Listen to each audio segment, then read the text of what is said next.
Hello everyone, Rahul Mishra नाम है हमारा।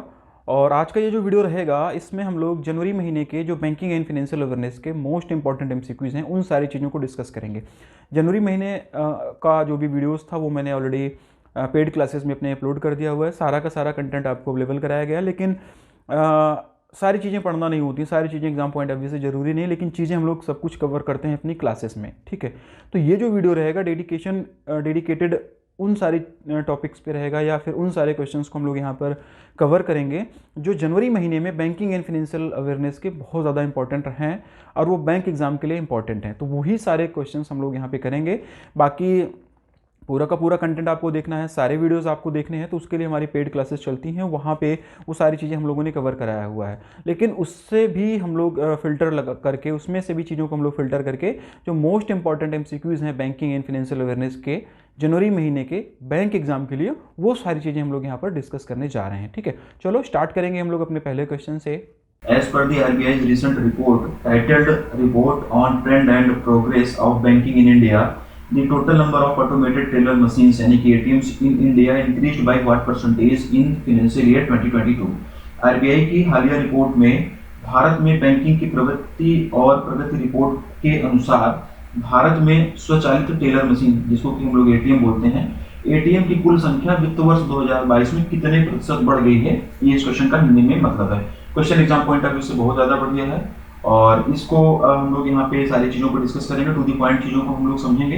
ठीक है, एक एक करके हम लोग सारी चीज़ें यहाँ पे डिस्कस करने जाएंगे और पहले इसका हम लोग आंसर जान लेते हैं, फिर उसके बाद में हम लोग चीज़ों को करते हैं। ठीक है ना, इसका जो आंसर हो जाएगा, इसका आंसर हो जाएगा 3.5%। Option number is the right answer. Option number A 3.5% is the right answer हो जाएगा इसका। और इस पर्टिकुलर क्वेश्चन में हमको ये ध्यान रखना है कि ये जो आरबीआई की रिपोर्ट है, इस रिपोर्ट को किस नाम से जारी किया गया है। ठीक है ना, report on trend and progress in banking, report on trend and progress in banking, इस नाम से इस रिपोर्ट को जारी किया गया है। और इस रिपोर्ट के हिसाब से फाइनेंशियल ईयर 2022 के दौरान जो है इंडिया में ऑटोमेटेड टेलर मशीन एटीएम्स की संख्या जो है वो 3.5% जो है वो बढ़ गई है, इंक्रीज हो गई है। ये इस क्वेश्चन का मतलब हो जाएगा, इसका आंसर हो जाएगा। ठीक है ना, रिपोर्ट का नाम आप लोगों को याद रखना है। रिपोर्ट में ये जो रिपोर्ट आई हुई है, बेसिकली इस रिपोर्ट में इंडियन बैंकिंग सिस्टम के बारे में डाटा वगैरह दिया गया है, कुछ एक डाटा और दिए गए टू द पॉइंट, उनको भी हम लोग यहाँ पे समझने की कोशिश करते हैं। इस रिपोर्ट में ये बताया गया है कि स्मॉल फाइनेंस बैंक के टॉप एग्जीक्यूटिव और एवरेज एम्प्लॉइज का जो रिम्यूनरेशन होता है, यानी कि जो उनका पारिश्रमिक होता है, उसमें बहुत ज्यादा अंतर आया हुआ है। ध्यान से सुनना, आप लोगों को क्वेश्चन ये भी पूछ सकता है ना कि किस रिपोर्ट में ये बताया गया है, तो चीजों को ध्यान से सुनना। ये जो रिपोर्ट आई है, इस रिपोर्ट में स्मॉल फाइनेंस बैंक, इस रिपोर्ट में स्मॉल फाइनेंस बैंक के जो टॉप एग्जीक्यूटिव्स होते हैं और जो एवरेज एम्प्लॉइज होते हैं, उनके रिम्यूनरेशन यानी कि पारिश्रमिक में बहुत ज्यादा अंतर पाया गया है। 2022 में स्मॉल फाइनेंस बैंक के एमडी एंड सीईओ की सैलरी एवरेज एम्प्लॉइज की सैलरी की तुलना में 58.1 टाइम्स ज्यादा थी। ठीक है ना, कितना ज्यादा थी? 58.1 टाइम्स ज्यादा थी। किसकी सैलरी? स्मॉल फाइनेंस बैंक के जो एमडी एंड सीईओज होते हैं, किसकी तुलना में? एवरेज एम्प्लॉइज की तुलना में, जो नीचे वाले पोस्ट के एम्प्लॉइज होते हैं उनकी तुलना में। एक बात ये इस रिपोर्ट में बताई गई है। दूसरी बात इस रिपोर्ट में ये बताई गई है कि 2022 में ही स्मॉल फाइनेंस बैंक के एमडी एंड सीईओ की तुलना में प्राइवेट बैंक के एमडी एंड सीईओ की रेम्यूनरेशन जो था वो 26.1 टाइम्स ज्यादा था। और जो पब्लिक सेक्टर बैंक के एमडी एंड सीईओ है, उनका जो रेम्यूनरेशन था वो 2.4 टाइम्स ज्यादा था। ठीक है ना, फिर से मैं इसको आसान भाषा में और इलैबोरेट कर रहा हूं। ये जो रिपोर्ट आई, इसमें यह भी बताया गया कि फाइनेंशियल ईयर 2022 के दौरान स्मॉल फाइनेंस बैंक के जो एमडी एंड सीईओ थे, उनकी तुलना में जो प्राइवेट सेक्टर बैंक के एमडी एंड सीईओ थे, उनका जो पारिश्रमिक था, उनका जो रिम्यूनरेशन था, वो 26.1 टाइम्स ज्यादा था। किसका ज्यादा था? प्राइवेट सेक्टर बैंक वालों का। ठीक है ना, जबकि जो पब्लिक सेक्टर बैंक हैं, उनके एमडी एंड सीईओ का जो रिम्यूनरेशन था, उनके एमडी एंड सीईओ का जो पारिश्रमिक था, वो 2.4 टाइम्स ज्यादा था। किससे ज्यादा था? स्मॉल फाइनेंस बैंक के एमडी एंड सीईओ से। ठीक, दूसरा पॉइंट ये निकल के आता है इसमें। तीसरे पॉइंट की तरफ अगर हम लोग आगे बढ़ेंगे तो आरबीआई ने इसमें बोला हुआ है कि अर्बन कोऑपरेटिव बैंक पे भी इस रिपोर्ट में बात की गई है। आरबीआई ने अर्बन कोऑपरेटिव बैंक से बोला है कि बीआर एक्ट 1949 के प्रावधानों के तहत जो भी अर्बन कोऑपरेटिव बैंक्स हैं, उनको अपने डायरेक्टर्स के कार्यकाल को बहुत ज्यादा बढ़ाने की जरूरत नहीं है। आरबीआई ने इस रिपोर्ट में ये बोला है कि जो बीआर एक्ट 1949 है, बीआर एक्ट 1949 के जो भी प्रावधान है उस हिसाब से जो अर्बन कोऑपरेटिव बैंक्स होते हैं उनको अपने डायरेक्टर्स का कार्यकाल वगैरह बहुत ज्यादा बढ़ाने की जरूरत नहीं है। ठीक है, इस रिपोर्ट के अनुसार 2023 के मार्च एंड तक इंडिया में टोटल 1502 अर्बन कोऑपरेटिव बैंक थी। ये क्वेश्चन भी पूछा जा सकता है कि इस पर्टिकुलर रिपोर्ट के हिसाब से जो है वो मार्च 2023 के एंड में, ठीक है ना, कब, मार्च 2023 के एंड में अर्बन कोऑपरेटिव बैंक्स की संख्या कितनी थी, तो वो है 1502 अर्बन कोऑपरेटिव बैंक्स ऑपरेटिंग हैं इस रिपोर्ट के हिसाब से। इस रिपोर्ट में ये भी बताया गया है कि ऑम्बुड्समैन में जो लोन एंड एडवांसेस और डिपॉजिट से संबंधित शिकायतें हुई हैं उसमें बढ़ोतरी हुई है। ठीक है ना, इसी रिपोर्ट में ये बताया गया है कि जो ऑम्बुड्समैन में लोन एंड एडवांसेस, ध्यान रखना, सुनना, किसकी शिकायतों में बढ़ोतरी हुई है, लोन एंड एडवांसेस और डिपॉजिट से संबंधित शिकायतों में बढ़ोतरी हुई है, ऐसा इस रिपोर्ट में बताया गया है। ये इस रिपोर्ट का कुछ और एक पॉइंट है। ठीक है ना, साथ ही साथ में लोन एंड एडवांसेस से संबंधित शिकायतों में फाइनेंशियल ईयर 2022 की तुलना में फाइनेंशियल ईयर 2023 में 94% की वृद्धि हुई है। कितने की वृद्धि हुई है? 94% की वृद्धि हुई है। सुनते रहना डाटा को ध्यान से। इस रिपोर्ट में यह भी बताया गया कि लोन और एडवांसेस से संबंधित शिकायतों में फाइनेंशियल ईयर 2022 की तुलना में फाइनेंशियल ईयर 2023 में 94% की वृद्धि हुई है। यानी कि फाइनेंशियल ईयर 2022 में कितनी शिकायतें आई हुई थी? 30,734 नंबर ऑफ कंप्लेंट आई हुई थी। फाइनेंशियल ईयर 2023 में ये कंप्लेंट कितनी आई हुई है? 59,762 ये नंबर ऑफ कंप्लेंट आई है। और इसको अगर देखा जाए तो कितने प्रतिशत की वृद्धि हुई? लगभग 94% की वृद्धि हुई। ठीक है, ये बात हो गई लोन एंड एडवांसेस से संबंधित जो शिकायतें आई थी। दूसरी शिकायत जो आई है डिपॉजिट से संबंधित आई है। दूसरी जो शिकायत आई है वो डिपॉजिट से संबंधित आई है। तो इसी रिपोर्ट में ये बताया गया कि जो डिपॉजिट्स था, डिपॉजिट से संबंधित जो शिकायतें आई हुई हैं वो फाइनेंशियल ईयर 2022 में 16,989 शिकायतें आई हुई हैं, जबकि फाइनेंशियल ईयर 2023 में ये शिकायतें 34,481, ये नंबर ऑफ कंप्लेंट्स की बात हो रही है, इतनी कंप्लेंट्स आई हुई हैं। ये चीज भी आप लोग ध्यान रखना। टोटल नंबर ऑफ एटीएम्स की अगर हम लोग बात करें फाइनेंशियल ईयर 2022 के दौरान, फाइनेंशियल ईयर 2022 के दौरान टोटल नंबर ऑफ एटीएम्स की अगर हम लोग बात करें तो उसमें जो हुआ है 3.5% का इंक्रीज हुआ है। यही इस क्वेश्चन में पूछा गया था, यही इसका आंसर हो जाएगा ऑप्शन नंबर ए। ठीक है, और सबसे ज्यादा जो है व्हाइट लेबल एटीएम्स लगाए गए हैं। ठीक है, व्हाइट लेबल एटीएम वगैरह क्या होते हैं ये सब जब मैं बैंकिंग फाउंडेशन आपको कराऊंगा तो वहां पे उसकी क्लासेस में ये सारी चीजें मैं बताऊंगा। आप में से बहुत सारे लोगों को पता भी होगा कि व्हाइट लेबल एटीएम्स क्या होते हैं, ब्राउन लेबल क्या होता है, या एटीएम्स के और जो भी टाइप्स हैं वो क्या क्या होते हैं, वो सारी चीजें पता होंगी। जिनको नहीं पता है थोड़ा सा वेट करिए, इसी पर्टिकुलर कोर्स में बैंकिंग मास्टर 3 में ही मैं फाउंडेशन वाली जब क्लासेस वगैरह कराऊंगा तो वहां पे मैं आपको डिटेल में बताऊंगा। ठीक है, टोटल एटीएम्स का 63%, टोटल नंबर ऑफ एटीएम्स का 63% पब्लिक सेक्टर बैंक्स के द्वारा लीड किया जा रहा है।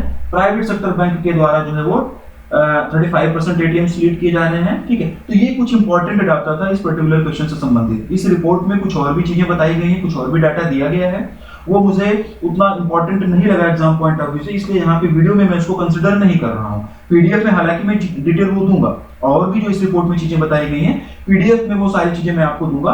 पीडीएफ भी इस पर्टिकुलर क्वेश्चन का आप लोगों को एक बार पढ़ना जरूरी है। ठीक है ना, RBI has recently launched which edition of the Financial Stability Report FSR 2023 on 28th of December 2023। ये क्वेश्चन भी एग्जाम पॉइंट ऑफ व्यू से बढ़िया है, इसको भी थोड़ा सा एक्सटेंड करेंगे, इसको भी टू द पॉइंट पढ़ने की कोशिश करेंगे, एग्जाम ओरिएंटेड सारी चीजें यहाँ पे कवर करेंगे।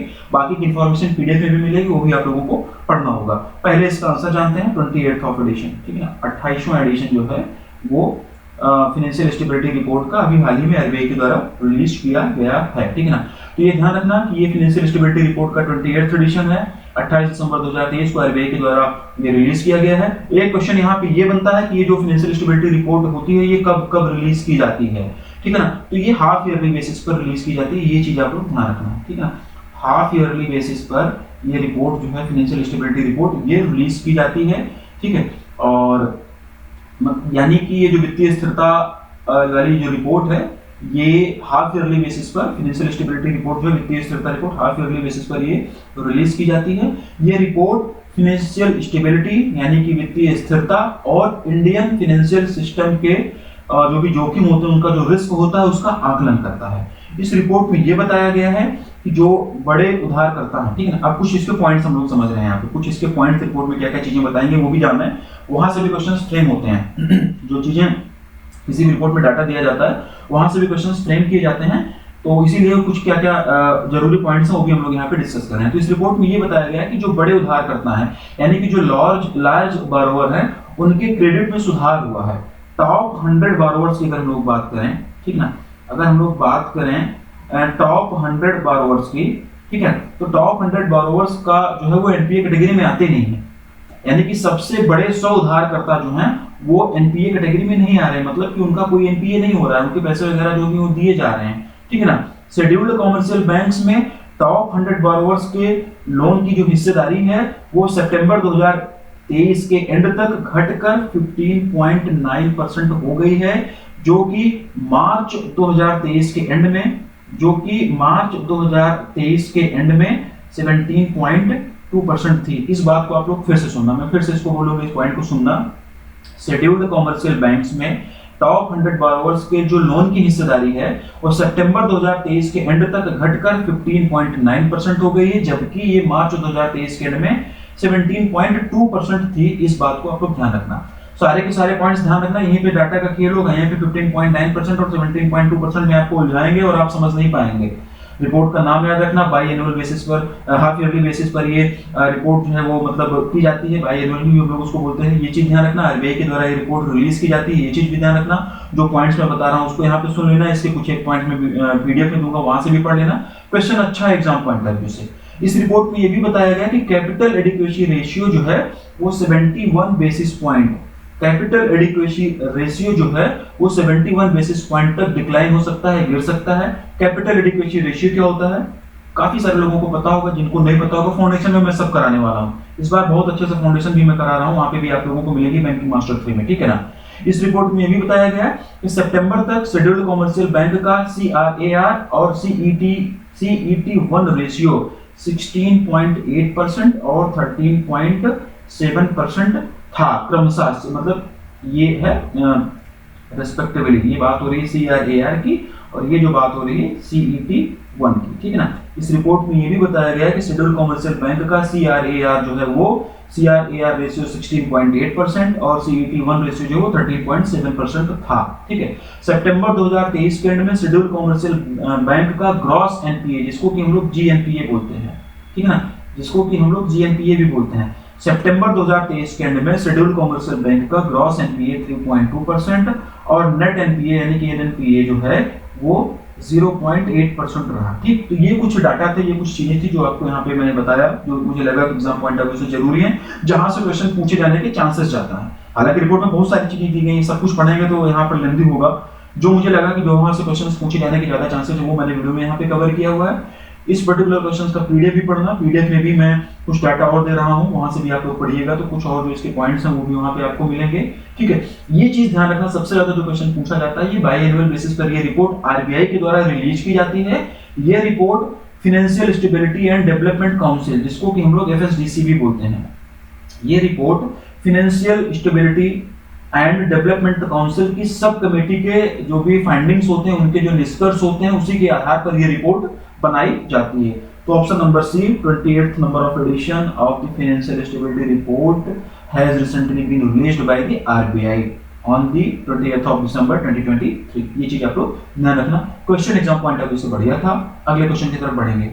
Which bank has recently launched a new scheme called Inspire Program for Senior Citizens? Options जो है वो आप लोगों के सामने दिए गए हैं। Bandhan bank option number B is the right answer, ठीक है ना। Who has recently been appointed as the chairman of the 16th finance commission constituted by the government of India? हाल ही में भारत सरकार द्वारा गठित 16वें वित्त आयोग का अध्यक्ष किसे नियुक्त किया गया है? ये इस क्वेश्चन का हिंदी में मतलब है। ऑप्शंस दिए गए हैं आप लोगों के सामने। अरविंद पनगड़िया, ये इसका सही उत्तर हो जाएगा, ऑप्शन नंबर बी। 16वें वित्त आयोग का गठन किया गया है, इससे संबंधित सारी डिटेल्स पिछले क्लासेस में आप लोगों को पढ़ाया गया है, वहां से एक बार देखिएगा, थोड़ी बहुत डिटेल पीडीएफ में मैं दूंगा, वहां से भी आप लोग पढ़िएगा, ठीक है ना। तो ये जो 16वां वित्त आयोग बनाया गया है, इसका चेयरपर्सन, इसका चेयरमैन अरविंद पनगड़िया जी को बनाया गया हुआ है, इनको, ठीक है। और ये जो अरविंद पनगड़िया जी जो है वो farmer vice chairman of NITI Aayog है, नीति आयोग के पूर्व वाइस चेयरमैन है ये, ठीक है ना। नीति आयोग के पूर्व वाइस चेयरमैन है। नीति आयोग का चेयरमैन कौन होता है ये आपको कमेंट करके बताना रहेगा। इस 16वें वित्त आयोग का सेक्रेटरी जो है वो ऋत्विक रंजनम जी को, आर पांडे, ठीक है ना, आर पांडे, यानी कि ऋत्विक रंजनम पांडे जी को इस 16वें वित्त आयोग का सेक्रेटरी बनाया गया है। और ये जो पांडे जी हैं ये ज्वाइंट सेक्रेटरी रेवेन्यू है मिनिस्ट्री ऑफ फिनेंस में। ठीक है, ये ज्वाइंट सेक्रेटरी रेवेन्यू है मिनिस्ट्री ऑफ फिनेंस में। आयोग के और भी मेंबर का ऐलान अभी जल्दी होगा। और ये जो फिनेंस कमीशन बनाया गया है इसका जो रिपोर्ट है इसको कब तक अपनी रिपोर्ट सबमिट करनी है, ये चीज क्वेश्चन बन सकता है।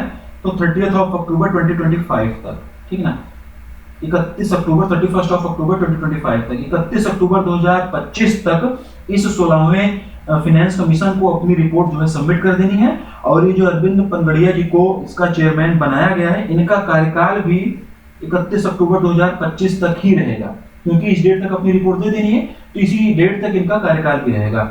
और ये जो रिपोर्ट है 1 अप्रैल 2026 से 1 अप्रैल 2026 से अगले 5 सालों के लिए फिनेंस कमीशन जो है वो अपने सुझाव देगा। ये चीज भी ध्यान रखना, 1 अप्रैल 2026 से अगले 5 सालों के लिए ये 16वां वित्त आयोग, जिसकी अध्यक्षता अरविंद पनगड़िया जी कर रहे हैं, जिसके सेक्रेटरी ऋत्विक रंजनम पांडे जी हैं, उसको 1 अप्रैल 2026 से अगले 5 सालों के लिए अपने वित्तीय सुझाव देने होंगे। ठीक है, इस कमेटी के रोल्स एंड रिस्पांसिबिलिटीज वगैरह क्या है पिछली क्लासेस में पढ़ाया गया, पीडीएफ में थोड़ा बहुत डिटेल में दे दूंगा, वहां से पढ़ लेना, अननेसेसरी इसको लेंथी यहाँ पे नहीं करेंगे। ठीक है, option number B Arvind Panagariya is the right answer. Who has recently been appointed as the first woman president of the European Investment Bank? Option number D इसका सही उत्तर हो जाएगा, नादिया कैल्विनो सेंटा मारिया। उस केंद्र शासित राज्य का नाम बताइए, उस केंद्र शासित प्रदेश का नाम बताइए जो प्रधानमंत्री विश्वकर्मा योजना को लागू करने वाला पहला केंद्र शासित राज्य बन गया है, पहला केंद्र शासित प्रदेश बन गया है। Option number B Jammu and Kashmir is the right answer. ठीक है ना, 1 जनवरी 2023-24 से कुल कितने नए देश ब्रिक्स देशों में शामिल होने जा रहे हैं, ये क्वेश्चन भी बढ़िया है। ठीक है ना, इसका आंसर हो जाएगा 5, option number is the right answer, option number A right answer. 1 जनवरी 2024 से ब्रिक्स कंट्रीज में 5 और नए देश शामिल होने जा रहे हैं। ठीक है ना, तो पहले ब्रिक्स में अभी कितने देश हैं इनके सबके नाम जान लेते हैं। बी से हो जाएगा ब्राजील, आर से रसिया, आई से इंडिया, सी से चाइना, एस से साउथ अफ्रीका। ये 5 देश अभी और हैं, 5 नए देश और इसमें शामिल होने जा रहे हैं। तो इन 5 नए देशों को मिलाकर टोटल इसमें कितने देश हो जाएंगे, ये क्वेश्चन भी पूछा जा सकता है। तो टोटल 10 कंट्रीज हो जाएंगी ब्रिक्स में। ठीक है ना, और ये जो 5 लोग आए हुए हैं इसमें ज्वाइन कर रहे हैं, ये कब से प्रभावी हो जाएगा, मतलब 1 जनवरी 2024 से प्रभावी ऑलरेडी हो चुका है। ठीक है, अब ये 5 नए लोग कौन कौन से हैं इनका भी नाम हम लोग जान लेते हैं इसी टाइम पर। पहला है इजिप्ट, दूसरा है इथियोपिया, ठीक है ना, तीसरे की हम लोग बात करेंगे तो ईरान हो जाएगा, चौथे की हम लोग बात करेंगे तो यूनाइटेड अरब एमिरेट्स हो जाएगा, यूएई। ठीक है ना, पांचवें की अगर हम लोग बात करेंगे तो सऊदी अरेबिया हो जाएगा 5वां। ठीक है ना, सऊदी अरेबिया जो हो जाएगा वो हो जाएगा 5वां। तो ये टोटल 5 और नए देश इसमें शामिल कर रहे हैं, 5 पहले से थे, टोटल 10 देश इसमें हो गए। 1 जनवरी 2024 याद रखना, इन 5 के नाम याद रखना, पुराने 5 के नाम याद रखना। ठीक है ना, क्वेश्चन इस तरीके से भी फ्रेम कर सकते हैं कि 1 जनवरी 2024 से ब्रिक्स देशों में कौन से देश नहीं शामिल हुए। इस 5 में से 4 ऑप्शन दे देंगे जो शामिल हुआ है, ईरान की जगह ईरान दे देंगे, ईरान की जगह इराक दे देंगे, ऐसा कुछ करके क्वेश्चन फ्रेम कर देंगे। फिर आपको ये बताना रहेगा कि जो 5 देश शामिल हुए 4 ऑप्शन देंगे, 3 देश ऐसे दिए रहेंगे जो शामिल हुए, 1 देश ऐसा दे दिया जाएगा जो शामिल नहीं हुआ है। तो शामिल नहीं हुआ है ये आंसर देने के लिए आपको ये जानना जरूरी होगा कि शामिल कौन कौन हुआ है, इसलिए ये नाम याद करना जरूरी है, ये डेट आप लोग याद रखना। टोटल 10 मेंबर इसमें हो गए, ये भी क्वेश्चन पूछा जा सकता है कि ब्रिक्स में टोटल कितने देश हैं, ये भी पूछा जा सकता है। अर्जेंटीना को भी इसमें शामिल होना था, लेकिन अर्जेंटीना ने अभी अपना नाम वापस ले लिया, वो उसने बोला कि हमें ब्रिक्स कंट्रीज में शामिल नहीं होना है, ये भी पूछा जा सकता है। ठीक है ना, तो मैक्सिमम पॉसिबल एग्जाम ओरिएंटेड चीजें यहाँ पे आप लोगों को बताई गई। हाल ही में किस पेमेंट बैंक ने मास्टर कार्ड संचालित लियो वन कार्ड लॉन्च करने के लिए लियो वन के साथ में साझेदारी की है, ये इस क्वेश्चन का हिंदी में मतलब है। ऑप्शंस जो है वो आप लोगों के सामने दिए गए हैं, और इसका जो आंसर हो जाएगा NSDL payment bank, option number C is the right answer. हाल ही में किस बैंक ने वन नेशन वन कार्ड पहल के तहत national common mobility card NCMC RuPay reloadable prepaid card launch किया है? Question exam point of view से बढ़िया है, ध्यान से सुनेंगे, पहले इसका आंसर जानते हैं फिर चीजों को हम लोग समझते हैं। Bank of Baroda, option number D is the right answer. One nation one card के तहत में इसे लॉन्च किया गया है, यानी कि एक देश एक राज्य एक देश एक कार्ड, ठीक है ना, one nation one card initiative के तहत में इसे लॉन्च किया गया है।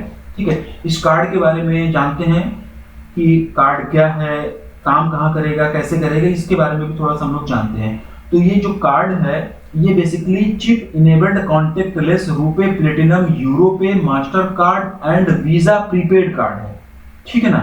यूरो पे Mastercard and Visa prepaid card, फिर से सुनो, ये जो कार्ड है ये chip enabled contactless RuPay platinum Europay Mastercard and Visa prepaid card है, ठीक है।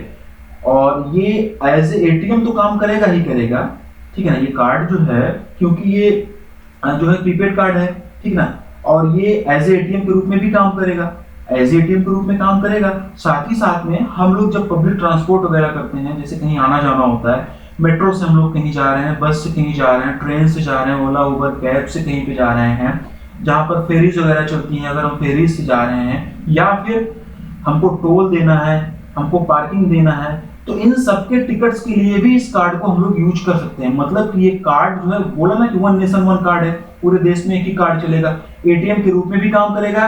बाकी बस की टिकट खरीदनी है, ट्रेन की टिकट खरीदनी है, मेट्रो की टिकट खरीदनी है, टोल देना है आपको, इन सबके लिए भी इस कार्ड को यूज हम लोग कर सकते हैं। क्योंकि ये प्रीपेड कार्ड है, मैंने आपसे बताया था, क्योंकि ये प्रीपेड कार्ड है तो पहले इसे रिचार्ज करना होगा, क्योंकि ये प्रीपेड कार्ड है तो इसे पहले रिचार्ज करना होगा। तो इसके लिए जो maximum online wallet balance allowed किया गया है वो 1 लाख रुपए का है। क्वेश्चन यहां से बन सकता है, ठीक है ना। क्योंकि ये प्रीपेड कार्ड है, प्रीपेड कार्ड को पहले रिचार्ज किया जाना होता है, तो रिचार्ज करने के लिए जो maximum online wallet balance allowed किया गया है वो 1 लाख रुपए का किया गया है। ये बात हो रही है ऑनलाइन की। और मैक्सिमम ऑफलाइन वॉलेट बैलेंस जो है वो 2000 रुपए ही अलाउ किया गया है। ये टेक्निकल चीजें हैं, यहां से क्वेश्चन बन सकता है, ठीक है ना। 1 लाख क्या है, वो है मैक्सिमम ऑनलाइन वॉलेट बैलेंस, ठीक है ना। ऑफलाइन के लिए क्या है मैक्सिमम ऑफलाइन वॉलेट बैलेंस कितना है, 2000 है। तो ये ऑनलाइन है, ये ऑफलाइन है। अब ऑनलाइन ऑफलाइन इसके चक्कर में नहीं उलझना, एग्जाम ओरिएंटेड चीजें ही हम लोग करते हैं, तो बस ये लिमिट्स आप लोग याद रखना। क्वेश्चन यहाँ से पूछे जाने के पूरे के पूरे चांसेस बनते हैं, और यहाँ पे ज्यादा डिटेल में जाने की जरूरत नहीं है। बैंक ऑफ बड़ौदा की बात हुई है, इंडियाज इंटरनेशनल बैंक, ये जो है इसका वो टैगलाइन हो जाएगा, ठीक है ना। और देवदत्त चंद जी जो है वो इसके क्या हो जाएंगे, एमडी एंड सीईओ हो जाएंगे। इसका हेडक्वार्टर और एस्टेब्लिशमेंट ईयर आप लोगों के हवाले छोड़ रहा हूँ, ये आप लोगों को पता होगा, नहीं पता तो गूगल करो और कमेंट कर बताओ। आगे बढ़ते हैं। In order to finance up to 35,000 crores for multi modal infrastructure project which company has recently signed an MOU with the Rail Vikas Nigam limited RVNL, REC limited is the right answer, ठीक है ना। ICICI ventures funds management company limited ने हाल ही में मुंबई स्थित थियोब्रह्मा food private limited में अपनी पूरी की पूरी 42% की जो पेड अप शेयर कैपिटल है उसको कितने रुपए में बेचा है, ये इस क्वेश्चन का हिंदी में मतलब है 1200 करोड़ रुपए। ये इसका सही उत्तर हो जाएगा ऑप्शन नंबर बी। हाल ही में किस कंपनी ने ट्रांस यूनियन सिविल लिमिटेड द्वारा संचालित भारत का पहला क्रेडिट पास लॉन्च किया है, ये इस क्वेश्चन का हिंदी में मतलब है। और इसका जो आंसर होगा, इसका आंसर हो जाएगा Bajaj Finserv limited, option number ए, ठीक है ना। ऑप्शन नंबर ए बजाज फिनसर्व जो है वो इसका सही उत्तर हो जाएगा। हाल ही में किस लघु वित्त बैंक ने स्वाइप एंड सेव थीम के तहत कॉर्पोरेट वेतन ग्राहकों के लिए डिजाइन किए गए master card platinum debit card launch करने के लिए मास्टर कार्ड के साथ में साझेदारी की है, ये इस क्वेश्चन का हिंदी में मतलब है एयू स्मॉल फाइनेंस बैंक, ये इसका सही उत्तर हो जाएगा। ये थीम याद रखना, स्वाइप एंड सेव, ठीक है ना। आरबीआई द्वारा जारी मास्टर दिशा निर्देश भारतीय रिजर्व बैंक विनियमित संस्थाओं के लिए आंतरिक लोकपाल दिशा निर्देश 2023 के अनुसार विनियमित संस्थाओं और उनके आंतरिक लोकपाल को शिकायत प्राप्त होने के कितने समय के भीतर ग्राहकों को अंतिम निर्णय के बारे में सूचित करना है, ये इस क्वेश्चन का हिंदी में मतलब है, ठीक है। Question exam point of view से बढ़िया है। पहले इसका आंसर जानते हैं, फिर चीजों को थोड़ा सा एक्सप्लेन करेंगे। इसका आंसर हम लोग पहले समझते हैं, फिर उसके बाद में देखते हैं कि इस मास्टर डायरेक्शन से संबंधित और भी क्या क्या चीजें हैं जो एग्जाम पॉइंट ऑफ व्यू से जरूरी है, वो सारी चीजें हम लोग यहाँ पे डिस्कस करेंगे। पहले इसका आंसर जानते हैं। आंसर होगा इसका 30 डेज, ठीक है ना। 30 डेज जो है वो इसका सही उत्तर हो जाएगा, ठीक है। तो जो रेगुलेटेड एंटिटीज होंगी वो मतलब कंप्लेंट रिसीव करने के 30 दिन के भीतर उनको फाइनल डिसीजन जो है वो कम्युनिकेट करना होगा, ठीक है। तो इसका 30 डेज आंसर हो जाएगा ऑप्शन नंबर बी। और ये बताया ना कि आरबीआई का सर्कुलर है, आरबीआई का एक मास्टर डायरेक्शन है, तो आप लोगों को जो भी कंटेंट मिल रहा है, तो जो आरबीआई कहता है नाम से एक अलग सीरीज हम लोग चलाएंगे, तो वहां पे हम लोग फिर इसको नहीं डिस्कस करेंगे। यहाँ पे हम लोग अगर डिस्कस कर ले रहे हैं तो फिर जो आरबीआई कहता है वाला सेक्शन है वहां पे हम लोग नहीं डिस्कस करेंगे। आरबीआई कहता है, मैं बेसिकली हम लोग आरबीआई की सर्कुलर गाइडलाइंस वगैरह डिस्कस करते हैं, तो वो सारे सर्कुलर या वो सारे डायरेक्शंस या वो सारी गाइडलाइन जो एमसीक्यू के फॉर्मेट में फ्रेम हो सकती हैं उसको हम लोग एज ए एमसीक्यू के फॉर्मेट में डिस्कस कर लेते हैं, और जो चीजें लगता है कि सही से एमसीक्यू नहीं फ्रेम हो पा रही है या फिर मुझे कई बार चीजें नहीं समझ में आती है इसमें क्वेश्चन हम कैसे फ्रेम करें, हालांकि एग्जामिनर तो क्वेश्चन बना ही देता है, ठीक है, तो उसको हम लोग ले जाके फिर आरबीआई कहता है वाले सेक्शन में डिस्कस करते हैं। तो यहाँ पे डिस्कस कर रहे हैं तो फिर आरबीआई कहता है हमें नहीं मिलेगा, यहाँ पे ये चीजें मिलेंगी आपको, ठीक है। टू दी पॉइंट हम लोग चीजों को समझने की कोशिश करते हैं। आरबीआई द्वारा जारी इस मास्टर डायरेक्शन में बोला गया है कि रेगुलेटेड एंटिटीज और उनके इंटरनल ऑम्बुड्समैन को शिकायत प्राप्त होने के 30 दिन के भीतर ही अपना फाइनल डिसीजन बताना है। यही इस क्वेश्चन में पूछा गया था, ऑप्शन नंबर 20 का आंसर हो जाएगा, ठीक है ना। और ये जो डायरेक्शन जारी किया गया है आरबीआई के द्वारा, ये बीआर एक्ट 1949, ये जो डायरेक्शन जारी किया गया है ये बीआर एक्ट 1949 के section 35A, section 45L, 45N, इसके साथ साथ payment and settlement system act 2007 के सेक्शन 18 और credit information companies regulation act 2005 के सेक्शन 11 के सब सेक्शन 1 के तहत में ये जारी किया गया है डायरेक्शन, ठीक है। ये सब कुछ पीडीएफ में भी मिलेगा आपको। तो कई बार ये भी पूछ लिया जाता है कि जो दिशा निर्देश जारी किया गया है बीआर एक्ट के कौन से सेक्शन के तहत में जारी किया गया है, या फिर payment and settlement system act 2007 के कौन से सेक्शन के तहत में ये दिशा निर्देश जारी किया गया है, तो इसलिए ये चीजें भी पढ़ना जरूरी होता है, ठीक है ना। और इस नए डायरेक्शन के जारी हो जाने के बाद में internal ombudsman scheme 2018 implementation by bank, internal ombudsman scheme for non bank system participants 2019, ठीक है, उसके 2019, उसके बाद appointment of internal ombudsman by NBFCs 2021 और RBI credit information companies internal ombudsman direction 2022 के तहत जारी किए गए जितने भी पुराने दिशा निर्देश थे उनको सबको निरस्त कर दिया गया है इस नई मास्टर डायरेक्शन के आ जाने के बाद में, ठीक है ना। तो फिलहाल अभी जो चीजें सबसे ज्यादा यहाँ मतलब जितनी चीजें अभी तक हम लोगों ने पढ़ा, यहाँ पे सबसे ज्यादा जरूरी बस इतना ही है कि 30 डेज ये याद रखना है, और कौन कौन से एक्ट के तहत में दिशा निर्देश जारी किया गया है वो याद रखना अभी तक जरूरी है, ठीक है।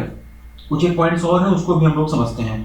इसके साथ साथ आरबीआई ने इसी सर्कुलर में रेगुलेटेड एंटिटीज को एक fully automated complaints management software को भी इंप्लीमेंट करने के लिए बोला है, जो कि इंटरनल ग्रीवियंस रिड्रेस मैकेनिज्म द्वारा आंशिक या पूरी तरीके से खारिज की गई शिकायतों को अंतिम निर्णय के लिए 20 दिनों के भीतर इंटरनल ऑम्बुड्समैन के पास में भेज देगा। यहाँ पर 20 डेज का भी जिक्र हो गया, ठीक है ना। तो ये जो 20 डेज का जिक्र हो गया इसको फिर से एक बार मैं बोलता हूँ, फिर से आपको समझाता हूँ, आप लोग समझो। ये जो डायरेक्शन आरबीआई के द्वारा जारी किया गया है इसमें आरबीआई ने रेगुलेटेड एंटिटीज को एक fully automated complaints management software को भी इंप्लीमेंट करने के लिए बोला है, ठीक है। और ये जो सॉफ्टवेयर होगा वो इंटरनल ग्रीवियंस रिड्रेस मैकेनिज्म द्वारा जो भी कंप्लेंट्स होती हैं वो आंशिक या पूरी तरीके से खारिज की गई शिकायतों को अंतिम निर्णय के लिए 20 दिनों के भीतर इंटरनल ऑम्बुड्समैन को भेज देगा, ठीक है ना। समझ रहे हैं आप कि नहीं समझ रहे हैं? लास्ट डिसीजन लेने के लिए, फाइनल डिसीजन लेने के लिए 20 दिनों के भीतर ये इंटरनल ऑम्बुड्समैन को भेजा जाएगा, ठीक है, उन सभी शिकायतों को जो कि आंशिक रूप से यानी कि पार्शियल तरीके से या फिर पूरी तरीके से खारिज कर दी गई हैं इंटरनल ग्रीवेंस रिड्रेस मैकेनिज्म के द्वारा, ठीक है। तो ये चीज भी इसमें बोला गया है। तो ये 30 डेज क्या था ये आपको समझ में आया, ये 20 डेज क्या था ये आपको समझ में आया, ठीक है। और यदि इंटरनल ऑम्बुड्समैन, आगे से मैं आईओ बोलूंगा तो आप लोग समझ लेना इंटरनल ऑम्बुड्समैन, और डीआईओ बोलूंगा तो डेप्यूटी इंटरनल ऑम्बुड्समैन, ठीक है ना। ये समझना आप लोग, बार बार इतना लंबा नाम लेने में भी ना दिक्कत हो रही है, तो मैं ये बोलूंगा तो आप लोग समझना, ठीक है ना। यदि आईओ या फिर डीआईओ का कार्यकाल फिक्स है, निर्धारित है, तो या जो है 3 वर्ष से कम नहीं होना चाहिए और 5 वर्ष से ज्यादा भी नहीं होना चाहिए, यानी कि मिनिमम 3 इयर्स तो होना ही चाहिए, ठीक है ना। मिनिमम 3 इयर्स तो होना चाहिए और 5 इयर्स से ज्यादा नहीं होना चाहिए, ठीक है, इससे ज्यादा नहीं होना चाहिए और इतना तो होना चाहिए। फिर से सुनो आप लोग, यदि इंटरनल ऑम्बुड्समैन या फिर डेप्यूटी इंटरनल ऑम्बुड्समैन का कार्यकाल फिक्स है, निर्धारित है, कॉन्ट्रेक्चुअल बेसिस पर नहीं है, तो ये जो टेन्योर होगा 3 वर्ष से कम का नहीं होना चाहिए और 5 वर्ष से अधिक का नहीं होना चाहिए। और उसी सेम रेगुलेटेड एंटिटीज में रीअपॉइंटमेंट या फिर सर्विस एक्सटेंशन का भी कोई प्रावधान नहीं होना चाहिए, ऐसा इस सर्कुलर में, इस मास्टर डायरेक्शन में आरबीआई के द्वारा बोला गया है, ठीक है ना। ये बात तब हो गई जब इंटरनल ऑम्बुड्समैन या फिर डेप्यूटी इंटरनल ऑम्बुड्समैन का कार्यकाल, इनका टेन्योर फिक्स है, ये कॉन्ट्रेक्चुअल बेसिस पर नहीं है। लेकिन सेकंड सिनेरियो यहाँ पे ये बनता है कि यदि आईओ इंटरनल ऑम्बुड्समैन या फिर डीआईओ डेप्यूटी इंटरनल ऑम्बुड्समैन की नियुक्तियां इनका जो इनका अपॉइंटमेंट जो हुआ है वो कॉन्ट्रेक्चुअल बेसिस पर हुआ है, मतलब कॉन्ट्रैक्ट के आधार पर हुआ, संविदा के आधार पर हुआ है, तो कार्यकाल पूरा होने से पहले 70 वर्ष से अधिक ये नहीं होना चाहिए, ठीक है ना। ये चीज भी आप लोग याद रखना, ठीक है। अब दूसरी बात ये जान लेते हैं कि ये जो डायरेक्शन आया हुआ है ये किस पे लागू होगा। कई बार ये भी पूछ लिया जाता है कि मास्टर डायरेक्शन जो आया है किस पे लागू होगा, ठीक है ना, वो चीज भी जानना जरूरी होता है। और ये जो आरबीआई का डायरेक्शन वगैरह आता है, जो सर्कुलर आता है, वहां पे स्टार्टिंग में ये चीजें लिखी रहती है, आप लोग देखते हो ना, इधर लिखा रहता है to MD and CEO of all bank, ना इस तरीके से लिखा रहता है। तो जो टू वाला सेक्शन यहाँ पे लिखा होता है, आप लोग आरबीआई का ऑफिशियल वेबसाइट पे जब जाके देखेंगे तो इसी के लिए जो होता है ये मतलब सर्कुलर जो होता है इन्हीं पे एप्लीकेबल होता है, ठीक है ना। जानते हैं कि सर्कुलर ये डायरेक्शन जो है किस पे लागू होगा। तो ये जो डायरेक्शन है ये इस डायरेक्शन के मतलब हिसाब से स्पेसिफिक क्राइटेरिया मीट करने वाले बैंकों पर जिनके पास में 10 या इससे अधिक आउटलेट्स हैं इंडिया में, ठीक है ना, ठीक है, वो सभी बैंकें जिनके पास में 10 या 10 से अधिक आउटलेट्स हैं और वो स्पेसिफिक क्राइटेरिया मीट करते हैं जो इस डायरेक्शन में आगे बताया गया उन पे ये लागू होगा। स्पेसिफिक क्राइटेरिया मीट करने वाले एनबीएफसीज पर जिसमें ये डिपॉजिट टेकिंग एनबीएफसीज भी शामिल है और नॉन डिपॉजिट टेकिंग एनबीएफसीज भी शामिल है। अगर एनबीएफसी की बात हो रही है तो एनबीएफसी के कितने टाइप होते हैं आपको पता होगा, नहीं पता होगा तो फाउंडेशन में मैं आगे पढ़ाऊंगा आप लोगों को, ठीक है ना। तो ये जो गाइडलाइन है, ये जो डायरेक्शन है, वो स्पेसिफिक क्राइटेरिया मीट करने वाले एनबीएफसीज पर जिसमें कि डिपॉजिट टेकिंग एनबीएफसीज भी शामिल हैं, वो सभी डिपॉजिट टेकिंग एनबीएफसीज जिनकी 10 या इससे अधिक ब्रांचेज हैं, ठीक है ना, उन पर ये लागू होगा। उसके साथ साथ वे सभी नॉन डिपॉजिट टेकिंग एनबीएफसीज, ठीक है, जिनका एसेट साइज 5000 करोड़ रुपए, जिनका एसेट साइज 5000 करोड़ रुपए या फिर इससे अधिक का है, उन पे भी ये लागू होगा। तो कुल मिला के कहने का मतलब ये कि डिपॉजिट टेकिंग पे भी लागू होगा, नॉन डिपॉजिट टेकिंग एनबीएफसीज पर भी लागू होगा, दोनों एनबीएफसीज पर ये लागू होगा।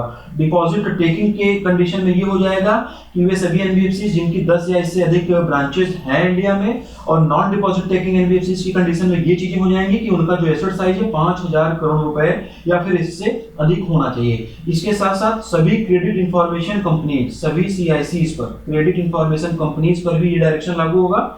31 मार्च 2025 की हम लोग की बात कर लेते हैं, ठीक है ना। 31 मार्च 2023 या उसके बाद तक 1 करोड़ से ज्यादा प्रीपेड पेमेंट इंस्ट्रूमेंट वाले सभी नॉन बैंक सिस्टम पार्टिसिपेंट पर भी ये लागू होगा, ठीक। इन सब लिमिटेशंस वाले रेगुलेटेड एंटिटीज को 6 महीने के भीतर एक इंटरनल ऑम्बुड्समैन फ्रेमवर्क भी एस्टैब्लिश करना होगा। तो ये 6 मंथ भी याद कर लेना, ठीक है ना। जो की पॉइंट्स बताए गए ना, सर्कुलर कई बार कम समझ में आता है, इतना डीप में जाने की जरूरत नहीं। जो की पॉइंट्स मैं बता देता हूँ ना, वो चीज भी अगर आप लोग अपने दिमाग में रखोगे तो वहां पे अगर क्वेश्चंस फ्रेम किए जाएंगे तो ऑटोमेटिकली वो चीजें आपके दिमाग में स्ट्राइक करेंगे, ठीक है ना। तो ये चीज भी आप लोगों को याद रखना। और ये question exam point of view से बहुत ज्यादा बढ़िया था, इसकी पीडीएफ वगैरह भी पढ़ना, यहाँ से क्वेश्चन पूछे जाने के पूरे चांसेस बनते हैं। 3 साल की अवधि के लिए बिजली, बुनियादी ढांचे और रसद परियोजनाओं के लिए संयुक्त रूप से ऋण की पेशकश करने के लिए किस बैंक ने हाल ही में आरईसी लिमिटेड के साथ में एक समझौता ज्ञापन पर हस्ताक्षर किया है? ये इस क्वेश्चन का हिंदी में मतलब है। और option number C, bank of Baroda is the right answer. Bank of Baroda जो है वो इसका सही उत्तर ही हो जाएगा। हाल ही में एसबीआई ने ग्रीन प्रोजेक्ट्स को वित्त पोषित करने के लिए 5 वर्षीय ग्रीन बॉन्ड जारी करके कितना फंड जुटाया है, ये इसमें पूछा गया है। 250 million USD. Option number is the right answer. बस इतना ही करेंगे, बहुत ज्यादा इसमें डीप में जाएंगे नहीं। हाल ही में national asset reconstruction of India limited के एमडी एंड सीईओ के रूप में किसे नियुक्त किया गया है, ये इसमें पूछा गया है। और इसमें कई सारे संतोष दे दिए गए हैं। इन सारे संतोषों में से आपको एक संतोष खोजना है जो इसका आंसर होगा। ऑप्शन कंफ्यूजिंग बनाया गया है, इसका जो आंसर हो जाएगा P Santosh. Option number B is the right answer. जनवरी 2024 में सीबीआरई इंडिया रिसर्च द्वारा तैयार की गई report MSME unleashing the engines of economic prosperity के अनुसार भारत में सूक्ष्म, लघु और मध्यम उद्यमों की सबसे अधिक हिस्सेदारी किस राज्य की है, ठीक है ना। कुल मिला के इसमें ये पूछा गया है कि इंडिया में जो total number of MSMEs registered हैं, उन एमएसएमईज में से सबसे ज्यादा एमएसएमईज किस राज्य में है, ये इसमें पूछा गया। इस क्वेश्चन का आसान भाषा में मतलब हुआ, क्वेश्चन अब आपको समझ में आ गया होगा, ठीक है। दूसरी चीज जो आपको याद रखना है, इस रिपोर्ट का नाम आप लोगों को याद रखना है, क्या रिपोर्ट है और ये किसके द्वारा प्रिपेयर की गई है, ये चीज आपको याद रखना है। इतनी चीजें आप लोगों को ये याद रखनी है। और इसका जो आंसर होगा, इसका आंसर हो जाएगा महाराष्ट्र। ऑप्शन नंबर सी, ठीक है ना। Option number C Maharashtra. Option number C Maharashtra. MSMEs की सबसे ज्यादा हिस्सेदारी महाराष्ट्र की है।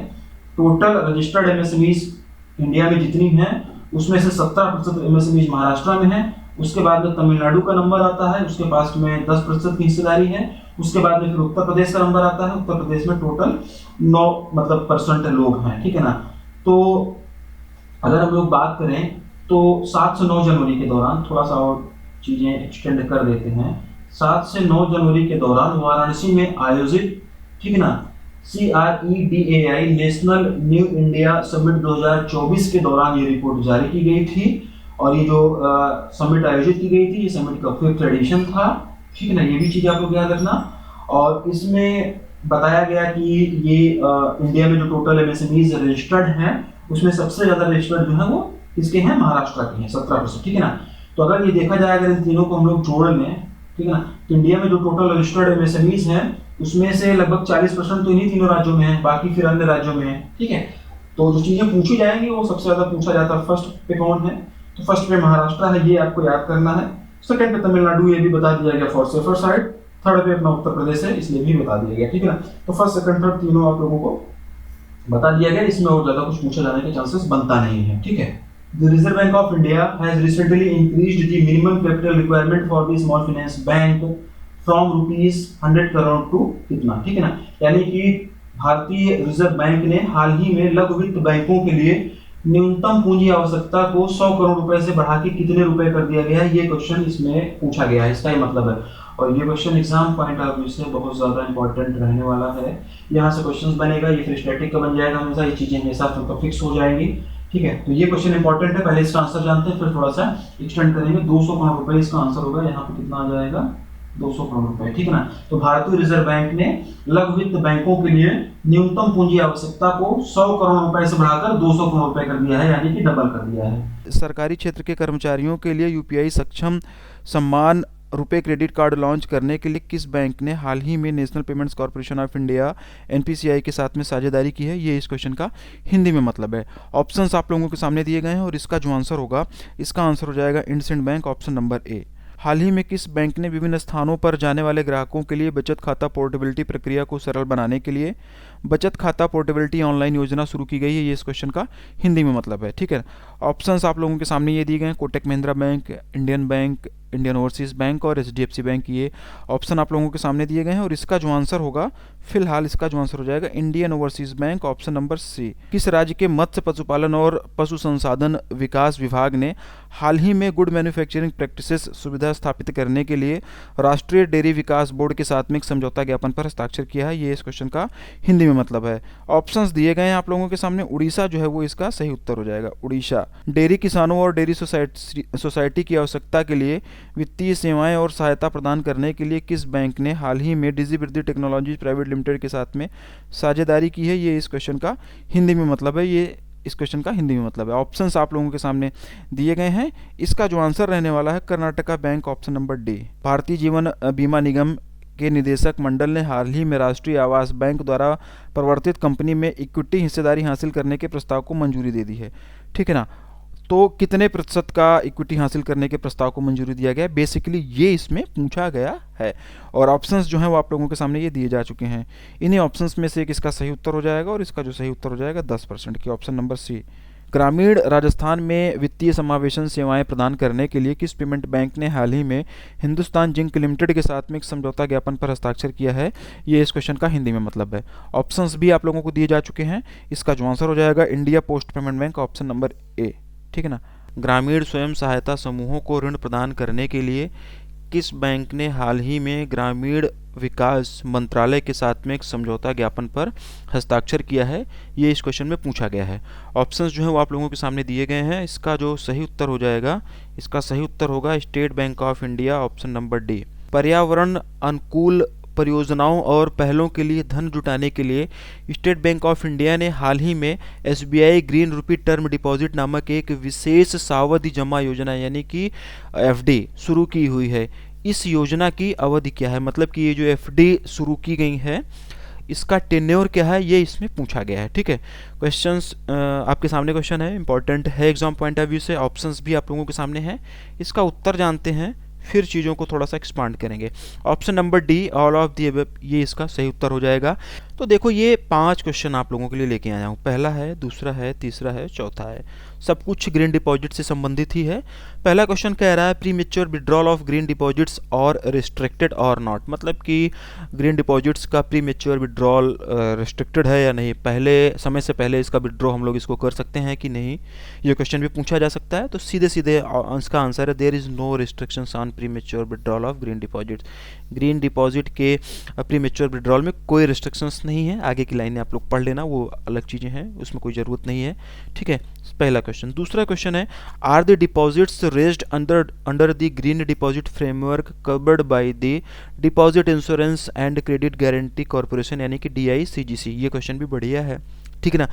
क्या पूछा गया है कि ग्रीन डिपॉजिट फ्रेमवर्क के तहत में जो भी डिपॉजिट रेज किया गया है, जो भी फंड इकट्ठा हुआ है, क्या वो DICGC के फ्रेमवर्क के द्वारा कवर किया जाता है, कवर होता है कि नहीं।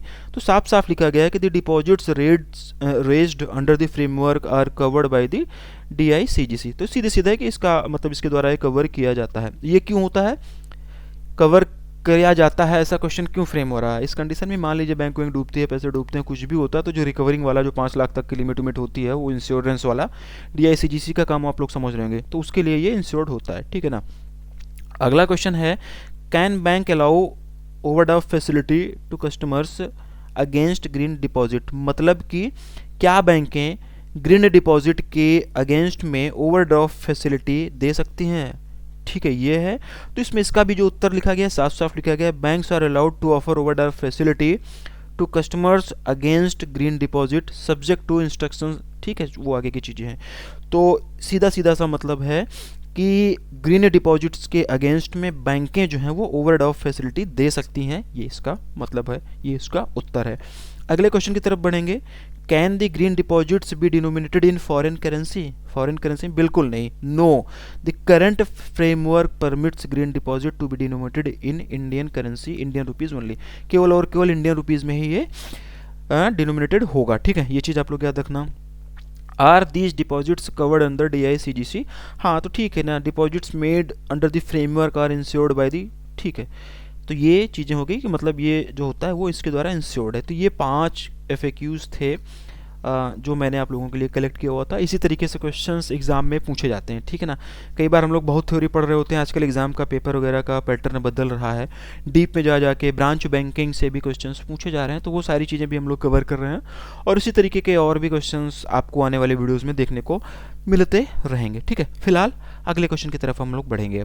Which company has recently received approval from the RBI to establish a wholly owned finance company at the International Financial Services Center IFSC in Gujarat International Finance Tech City Gift City। हाल ही में किस company को Gujarat international finance tech city gift city में अंतर्राष्ट्रीय वित्तीय सेवा केंद्र में पूर्ण स्वामित्व वाली वित्त कंपनी स्थापित करने के लिए RBI से मंजूरी मिली हुई है। ये इस क्वेश्चन का हिंदी में मतलब है power finance corporation, option number C is the right answer. हाल ही में किस बैंक ने अपना mobile banking application money to India Canada launch किया हुआ है। इसका जो आंसर हो जाएगा ICICI bank Canada, option number B is the right answer, ठीक है ना। हाल ही में RBI द्वारा धनलक्ष्मी बैंक पर कितना मौद्रिक जुर्माना लगाया गया है, ये इस क्वेश्चन का हिंदी में मतलब है। ऑप्शंस आप लोगों के सामने दिए गए हैं। 1.20 करोड़ रुपीज़, 1.20 करोड़ रुपए का मॉनेटरी पेनल्टी RBI के द्वारा धनलक्ष्मी बैंक पर अभी हाल ही में लगाया गया। क्यों ये पेनल्टी लगाई गई? KYC direction 2016, interest on deposit direction 2016, loan and advances directions का पालन नहीं करने के कारण RBI के द्वारा धनलक्ष्मी बैंक पर ये पेनल्टी लगाई गई। इसके साथ साथ RBI ने जो है इसाफ स्मॉल फाइनेंस बैंक पर भी RBI ने 29.55 लाख रुपीस की पेनल्टी लगाई हुई है। क्यों लगाई है ये penalty? Loan and advances directions और direction on customer service by इन बैंक का पालन नहीं करने के कारण इस पे ये जो है 29.55 लाख रुपए की पेनल्टी RBI के द्वारा लगाई गई है। इसके साथ साथ में पंजाब एंड सिंध बैंक, ठीक है ना, पंजाब एंड सिंध बैंक पर भी 1 करोड़ रुपए की मॉनेटरी पेनल्टी RBI के द्वारा लगाई गई है। क्यों लगाई गई है? लोन एंड एडवांसेस डायरेक्शंस का पालन न करने के कारण। इन सब के साथ साथ में RBI ने 5 कोऑपरेटिव बैंकों पर भी पेनल्टी अभी हाल ही में लगाई है। तो उन 5 कोऑपरेटिव बैंकों के बारे में भी हम लोग जान लेते हैं। गुजरात बेस्ड बैंक है नवसरंजन, ठीक है ना, गुजरात बेस्ड बैंक है नवसर्जन इंडस्ट्रियल कोऑपरेटिव बैंक। इस पे 7 लाख रुपए का पेनल्टी लगाया गया है। नवसर्जन मैं लिख दे रहा हूँ, ठीक है ना, मैं लिख दे रहा हूँ नवसर्जन इंडस्ट्रियल कोऑपरेटिव बैंक। इस पे जो है वो 7 लाख रुपए का मॉनेटरी पेनल्टी लगाया गया है आरबीआई के द्वारा केवाईसी डायरेक्शंस का पालन नहीं करने के कारण। गुजरात बेस्ड मेहसाना जिला पंचायत कर्मचारी कोऑपरेटिव बैंक है, ये भी मैं लिख दे रहा हूँ, ठीक है ना, ये भी मैं लिख दे रहा हूँ। मेहसाना जिला पंचायत कर्मचारी कोऑपरेटिव बैंक, इस पर जो है वो 3 लाख रुपए का पेनल्टी लगाया गया। क्यों लगाया गया? Direction on placement of deposit with other banks का पालन नहीं करने के कारण। इसके साथ साथ Gujarat based Halol urban cooperative bank, मैं ये भी लिख दे रहा हूँ, हलोल अर्बन कोऑपरेटिव बैंक पर भी 2 लाख रुपए की पेनल्टी लगाई गई आरबीआई के द्वारा। क्यों लगाई गई? लोन एंड एडवांसेस डायरेक्शंस का पालन नहीं करने के कारण। ये 3 बैंकें गुजरात की हो गई, ये 3 बैंकें गुजरात बेस्ड हो गई। इसके बाद अब हम लोग बात करते हैं स्तंभद्री अर्बन कोऑपरेटिव बैंक। स्तंभद्री मैं लिख रहा हूँ, ठीक है ना, मैं ये लिख रहा हूँ स्तंभद्री अर्बन कोऑपरेटिव बैंक। इस पर जो है 50,000 रुपए की मॉनेटरी पेनल्टी लगाई गई है, ठीक है ना। और ये जो है तेलंगाना बेस्ड है, ये जो है तेलंगाना बेस्ड बैंक है। इस पर 50,000 रुपए की पेनल्टी लगाई गई आरबीआई के द्वारा। क्यों? लोन एंड एडवांसेस डायरेक्शंस का पालन नहीं करने के कारण। 5वीं जो बैंक है वो तमिलनाडु बेस्ड बैंक है और उसका नाम है सुब्रमण्यन नगर urban cooperative bank.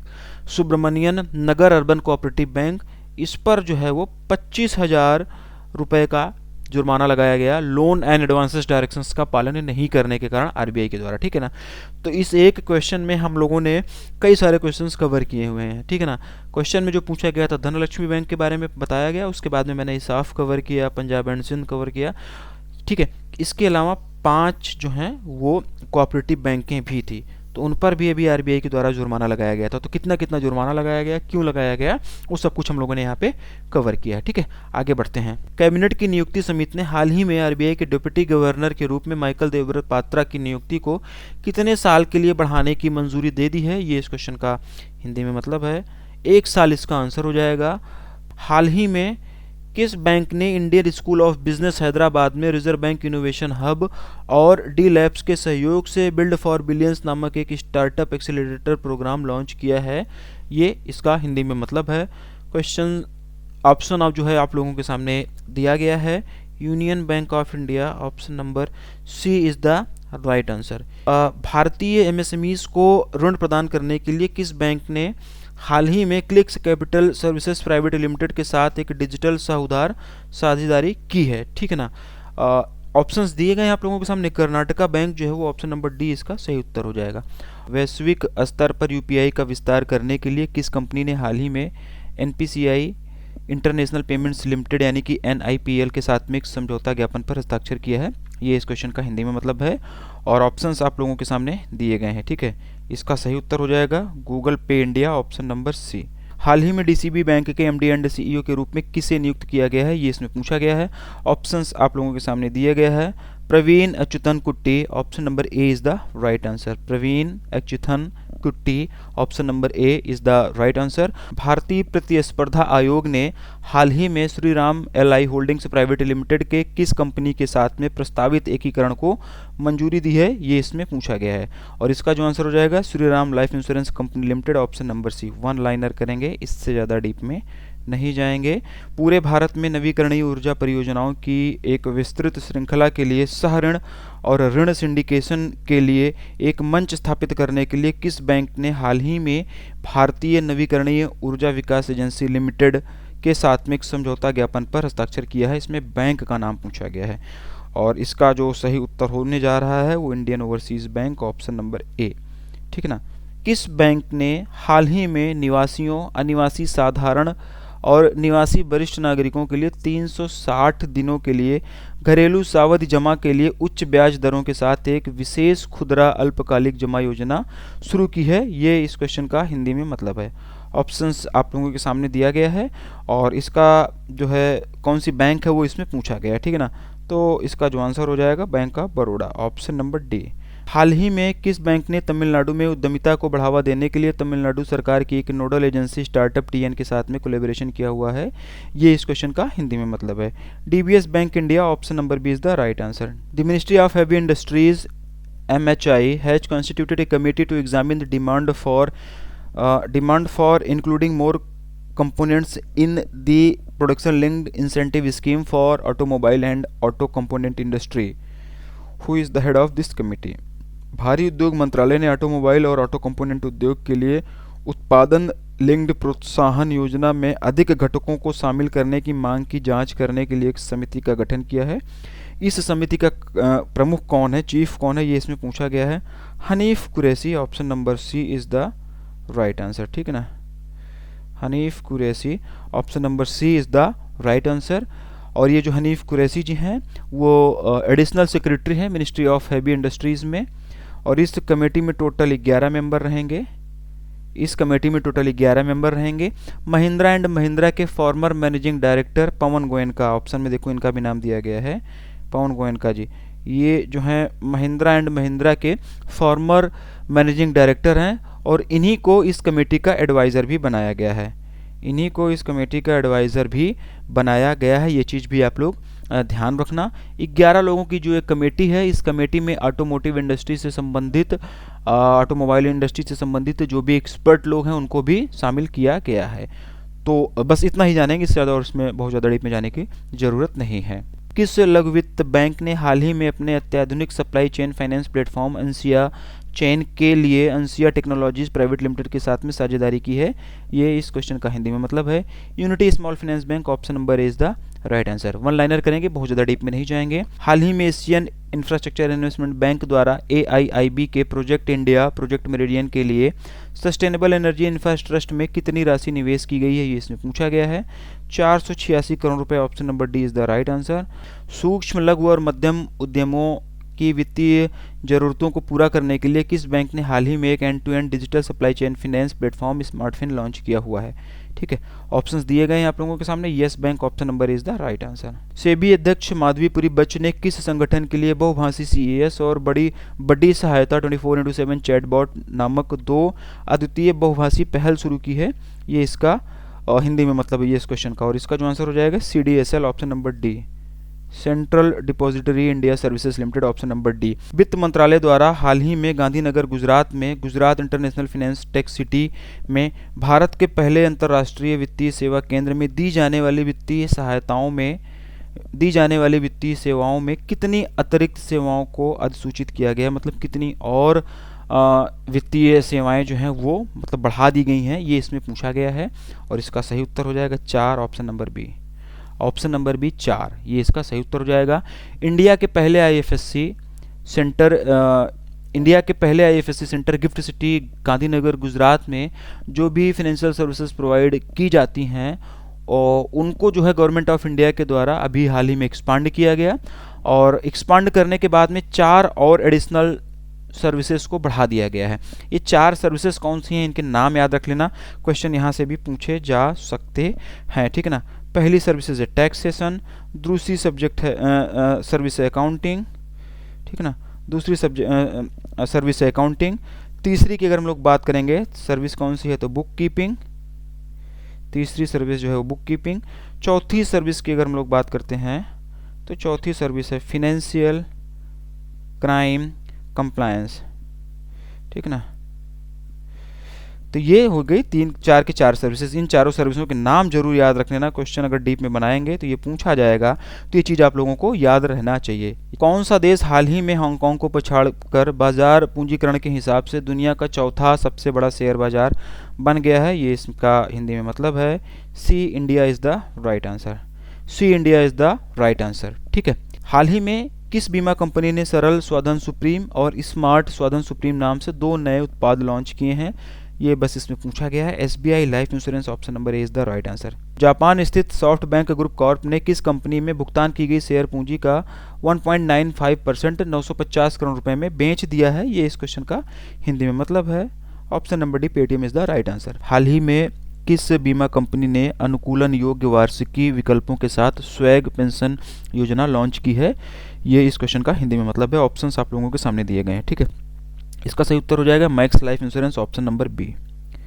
Option number B, max life insurance जो है वो इसका सही उत्तर हो जाएगा। 23 जनवरी 2024 को सेबी ने बीएसई और एनएससी जैसे स्टॉक एक्सचेंज मैकेनिज्म यानी कि स्टॉक एक्सचेंज तंत्र के माध्यम से कर्मचारियों को शेयरों की बिक्री की पेशकश OFS के लिए रूपरेखा जारी की है। यह रूपरेखा किस तारीख से प्रभावी होगा? ये इस क्वेश्चन का हिंदी में मतलब होगा। Question exam point of view से बढ़िया है। और बेसिकली ये है क्या, तो ये जो है एक सेबी का सर्कुलर है। हमारे लिए इम्पॉर्टेंट क्यों बनता है ये? हमारे लिए इम्पॉर्टेंट इसलिए बन जाता है क्योंकि अभी जो SBI CBO वाला पेपर हुआ था उसमें हम लोगों ने जब उसको देखा हुआ था तो उसमें कैपिटल मार्केट से, शेयर मार्केट से, मनी मार्केट के साथ साथ में कैपिटल मार्केट से, स्टॉक्स से, शेयर मतलब जो शेयर्स वगैरह होते हैं उससे भी संबंधित 1 या 2 क्वेश्चन देखने को मिले थे, ठीक है। तो हम लोग अपने कंटेंट को अपग्रेड करेंगे, प्रीवियस ईयर्स के पेपर के हिसाब से हम लोग अपने कंटेंट को अपग्रेड वगैरह करते रहते हैं। उसी बात को ध्यान में रखते हुए सेबी का ये सर्कुलर हम लोग यहाँ पे डिस्कस करने जा रहे हैं। टू दी पॉइंट चीज़ों को समझेंगे हम लोग, एक एक करके सारी चीज़ें हम लोग जानेंगे।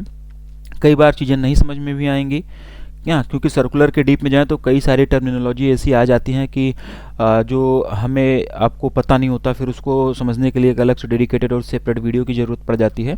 तो उतना डीप में जाने की ज़रूरत नहीं, कई बार चीज़ें नहीं समझ में आएंगी तो आप चीज़ों को याद कर लीजिएगा। मैं हाईलाइट करता रहूँगा, मैं पॉइंट आउट करता रहूँगा कि ये चीज़ें एग्जाम पॉइंट ऑफ व्यू से ज़रूरी हैं।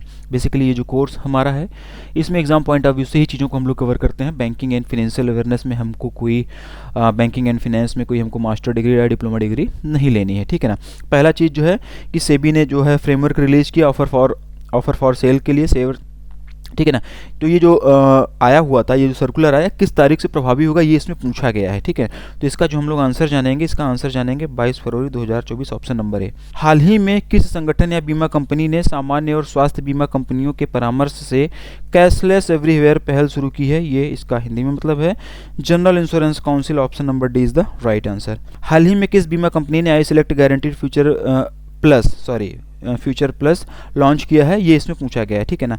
Canara HSBC life insurance, option number A is the right answer. One liner करेंगे, बहुत ज़्यादा डीप में नहीं जाएंगे। सेबी ने बाजार अफवाह सत्यापन की समय सीमा दूसरी बार बढ़ा दी गई है। शीर्ष कितनी कंपनियों के लिए यह समय सीमा 1 फरवरी 2024 से बढ़ाकर 1 जून 2024 और शीर्ष कितनी कंपनियों के लिए यह समय सीमा 1 अगस्त 2024 से बढ़ाकर 31 दिसंबर 2024 तक कर दी गई है? ये इसमें पूछा गया है, ठीक है ना। तो यहाँ पे आ जाएगा 100 और यहाँ पे आ जाएगा 250, ठीक है ना। और इसका जो उत्तर हो जाएगा ऑप्शन नंबर बी, ठीक। अब एक बार इसको फिर से पढ़ लो। सेबी ने मार्केट रूमर वेरिफिकेशन की जो समय सीमा है उसको दूसरी बार बढ़ा दिया गया है, ठीक है। टॉप 100 कंपनीज़ के लिए ये समय सीमा जो है 1 फरवरी 2024 से बढ़ाकर 1 जून 2024 तक, और टॉप 250 कंपनीज़ के लिए ये समय सीमा 1 अगस्त 2024 से 31 दिसंबर 2024 तक के लिए बढ़ा दिया गया है। बहुत ज़्यादा डीप में जाने की ज़रूरत नहीं है, बस ये पूरा का पूरा एज इट इज़, ये जो लाइन लिखी है ना, ये जो लाइन लिखी गई है पूरा का पूरा इसको एज इट इज़ याद कर लो। इससे ज़्यादा इसमें और ज़्यादा कुछ क्वेश्चन फ्रेम होने के चांसेस नहीं हैं। हाल ही में किस कंपनी को ऑनलाइन पेमेंट एग्रीगेटर के रूप में काम करने के लिए RBI से प्राधिकरण प्रमाण पत्र प्राप्त हुआ है, यानी कि सर्टिफिकेट ऑफ ऑथराइजेशन प्राप्त हुआ है? ये इसमें पूछा गया है और इसका जो आंसर होने जा रहा है Zomato payments private limited. Zomato payments private limited को अभी हाल ही में RBI से ऑनलाइन पेमेंट एग्रीगेटर के रूप में काम करने के लिए सर्टिफिकेट ऑफ ऑथराइजेशन प्राप्त हुआ है। बस वन लाइनर करते हैं। भारत में नवीकरणीय ऊर्जा और बुनियादी ढांचे के वित्त पोषण को बढ़ावा देने के लिए किस कंपनी ने हाल ही में राष्ट्रीय निवेश और बुनियादी ढांचा कोष लिमिटेड के साथ में एक समझौता ज्ञापन पर हस्ताक्षर किए हैं? ये इस क्वेश्चन का हिंदी में मतलब है REC limited, option number B is the right answer. Bank of Baroda की पूर्ण स्वामित्व वाली card company BOB financial solutions limited ने हाल ही में क्रेडिट रीइमेजिन्ड टैगलाइन के साथ खुद को किस नाम से पुनः ब्रांडेड किया है, यानी कि खुद से रीब्रांडेड किया है, ठीक है ना। रीब्रांडेड किया है, ये इसमें पूछा गया है और इसका जो सही उत्तर हो जाएगा BOB card limited, option number ए, ठीक है। Option number A BOB card limited, option number A is the right answer.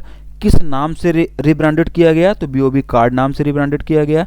क्या इसकी टैगलाइन है? तो क्रेडिट रीइमेजिन्ड, ये इसकी टैगलाइन है। ये चीज़ आप लोग याद कर लेना है, ठीक है। BOB कार्ड लिमिटेड ये जो है इसका नया लोगो भी लॉन्च किया गया है, इसका नया लोगो भी लॉन्च किया गया है, और ये जो नया लोगो लॉन्च किया गया है उसका नाम जो रखा गया है बड़ौदा सन। नए लोगो का जो नाम रखा गया है बड़ौदा सन, ठीक है ना, नए लोगो का नाम बड़ौदा सन रखा गया है। सन ये सूरज वाला है, ठीक है ना। और इसका लोगो भी आप देखोगे तो BOB कार्ड लिमिटेड का तो 2 बार ऐसे बी लिखा हुआ है, और सूरज का जैसे किरणें, जैसे सूरज की हम लोग बनाते थे ना बचपन में, कैसे सूरज की किरणें निकलती रहती थी ना, तो उसी तरीके से इसका ऐसे मतलब किरणें यहाँ पे निकल रही हैं। इस तरीके से इसका नया लोगो डिज़ाइन किया गया है, ठीक है। अगले क्वेश्चन की तरफ बढ़ते हैं। LIC को हाल ही में किस बैंक में अपनी हिस्सेदारी 9.99% तक बढ़ाने के लिए RBI की मंजूरी भी हाल ही में मिली है, ये इसमें पूछा गया है। HDFC bank, option number C is the right answer. HDFC bank, option number C is the right answer. अगला और लास्ट क्वेश्चन देखते हैं हम लोग। Which app has recently been launched by the Shailesh Kumar Singh, Secretary of the Ministry of Rural Development for Deen Dayal Antyodaya Yojana National Rural Livelihood Mission DNRLM? हाल ही में ग्रामीण विकास मंत्रालय के सचिव शैलेश कुमार सिंह ने दीन दयाल अंत्योदय योजना राष्ट्रीय ग्रामीण आजीविका मिशन के लिए कौन सा ऐप लॉन्च किया है, ये इसमें पूछा गया है। सारथी, ठीक है ना, Sarathi, option number B is the right answer. One liner ही करेंगे। सारथी ऐप अभी हाल ही में शैलेश कुमार सिंह जी के द्वारा लॉन्च किया गया। ये जो शैलेश कुमार सिंह जी हैं ये मिनिस्ट्री ऑफ रूरल डेवलपमेंट के सेक्रेटरी हैं, और ये जो सारथी ऐप लॉन्च किया गया है ये दीनदयाल अंत्योदय योजना नेशनल रूरल लिवलीहुड मिशन के लिए लॉन्च किया गया। अब ये काम कैसे करेगा, कैसे इंटीग्रेट करेंगे, वहाँ पे मत जाओ, वो एग्जाम पॉइंट ऑफ व्यू से ज़रूरी नहीं है, ठीक है। तो बस आज की क्लास हम लोग यहीं पर ख़त्म करेंगे, और हम लोगों ने 31 जनवरी तक की चीज़ें यहाँ पर ख़त्म कर दी हैं, यानी कि जनवरी हमारा कंप्लीट हो गया है। जनवरी का जो वीडियो था वो कंप्लीट हो गया है। इसकी PDF भी आपको 1 या 2 दिन के अंदर ऐप पर अवेलेबल करा दी जाएगी, ठीक है। अगली क्लास हमारी फरवरी की स्टार्ट होगी, फिर मिलते हैं अपनी अगली क्लास में।